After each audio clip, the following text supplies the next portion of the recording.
East Bengal সমর্থকদের জন্য আজকে দুঃখজনক দিন হলো, মোহনবাগান সমর্থকদের জন্য আনন্দের দিন। যদিও তারা ইরান না যাওয়া নিয়ে তাদের মনের মধ্যে একটা ক্ষোভ চলছে, কিন্তু সে ক্ষোভের মধ্যেও মোহনবাগান জিতলে প্রত্যেকটা মোহনবাগানে আনন্দ পায়।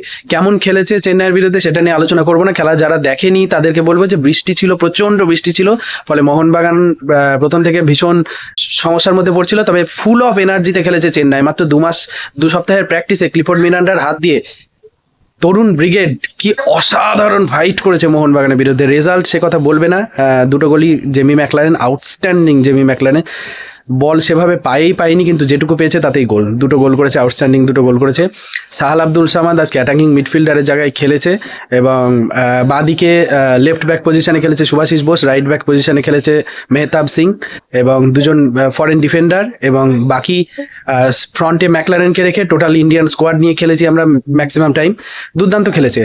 আর মোহনবাগানিতে আনন্দ দ্বিগুণ হয়ে যাবে যখন তারা শুনবে যে ইস্ট বেঙ্গল ড্র করেছে একটা বাচ্চা ছেলেদের টিম ডেম্পোর বিরুদ্ধে, যারা 10 বছর ধরে ইন্ডিয়ান ফুটবলে ফ্রেমেই নেই, এবং একই দিনে মোহনবাগান যখন জেতে তখন আনন্দ দ্বিগুণ হয়। তো যাই হোক, সুপার কাপের প্রথম ম্যাচে মোহনবাগান 2 গোলে চেন্নাইকে হারিয়ে পরের ম্যাচগুলোর দিকে এগিয়ে যাবে। আর প্রতিবাদ চলতে থাকবে। প্রতিবাদ আবার যখন টিম কলকাতায় ফিরবে তখন আবার প্রতিবাদের আগুন তারা বুঝতে পারবে, এবং গোয়াতে স্বাভাবিকভাবে মোহনবাগান সমর্থকদের সংখ্যা কম, ফলে সেখানে বুঝতে পারবে না। প্রতিবাদ আমাদের চলতে থাকবে। আমরা ভালো করব, সুপার কাপে আমরা সুপার কাপ জিতবো এই আশা নিয়ে।